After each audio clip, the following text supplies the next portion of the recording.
रूस के खिलाफ युद्ध में यूक्रेन की हथियारों की प्यास इतनी बढ़ती जा रही है जिसे पूरा नाटो मिलकर भी नहीं बुझा पा रहा। दरअसल रूस के हवाई हमलों में यूक्रेन करा रहा है। यूक्रेन के पास रूसी मिसाइलों को आसमान में ही रोकने का कोई ठोस उपाय नहीं है।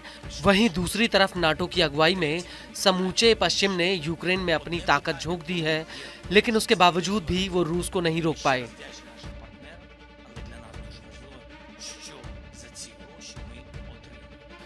वहीं दूसरी तरफ यूक्रेनियों की रातों की नींद हराम हो चुकी है, इस डर से कि कहीं रूस की मिसाइलें उनके ऊपर आकर ना गिरें। लेकिन अब ऐसा लग रहा है कि यूक्रेन फिर से युद्ध में वापसी कर सकता है। वो इसलिए क्योंकि फ्रांस ने यूक्रेन को अपने दसॉल्ट मिराज 2000 फाइटर जेट्स भेज दिए हैं।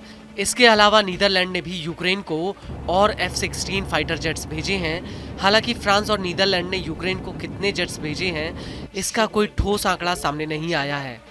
लेकिन फ्रांस के रक्षा मंत्री सेबेस्टियन लेक्रूनू ने यूक्रेन को मिराज भेजे जाने की पुष्टि कर दी है। फ्रांस का कहना है कि यूक्रेनी पायलट इन जेट्स को उड़ाकर लेकर गए हैं, जिन्हें फ्रांस में कई महीनों की ट्रेनिंग दी गई थी।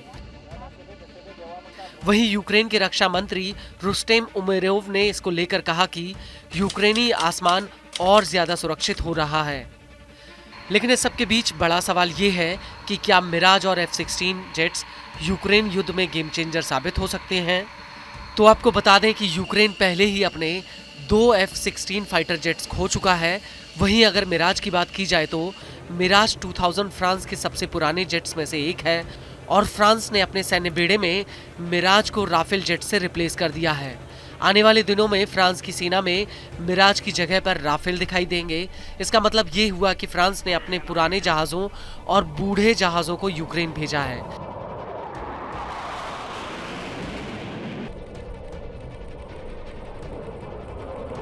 हालांकि मिराज को लेकर मिलिट्री एक्सपर्ट्स का मानना है कि मिराज यूक्रेन में एयर डिफेंस के मामले में कारगर साबित होगा। इसको लेकर मिलिट्री एविएशन एनालिस्ट पीटर लेटोन ने CNN से कहा कि यूक्रेन में मिराज एयर डिफेंस की भूमिका के लिए बेहतर रहेगा। इससे F-16 जेट्स को अन्य अभियानों के लिए मौका मिलेगा।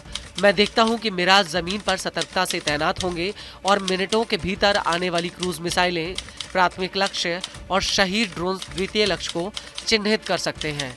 मिराज के जरिए यूक्रेन रूस के काला सागर में सैन्य बेड़े पर हमला कर सकता है, क्योंकि ये जेट्स फ्रांस में बनी एक्सोसेट एंटी शिप मिसाइलों को फायर कर सकते हैं। आपको बता दें कि साल 2025 की शुरुआत में फ्रांस के पास 26 एक्टिव दसॉल्ट मिराज 2000 जेट्स थे। इसको लेकर लेटिन का कहना है कि यूक्रेन को कुल 95 F-16 मिलेंगे और करीब 2 दर्जन मिराज जेट्स मिलेंगे। बड़ी बात यह है कि मिराज जेट्स लंबी दूरी वाली स्काल्प यानी स्टॉर्म शैडो मिसाइलों को फायर कर सकता है। ये मिसाइलें रूस के काफी भीतर तक हमला करने में सक्षम हैं। लेकिन मिलिट्री एक्सपर्ट्स का मानना है कि सिर्फ इतने जेट से यूक्रेन आसमान में रूस का सामना नहीं कर सकता, बल्कि उसे 200 से 220 के बीच में फाइटर जेट्स चाहिए होंगे और इसी सूरत में वो रूस के हवाई हमलों का सामना कर सकता है।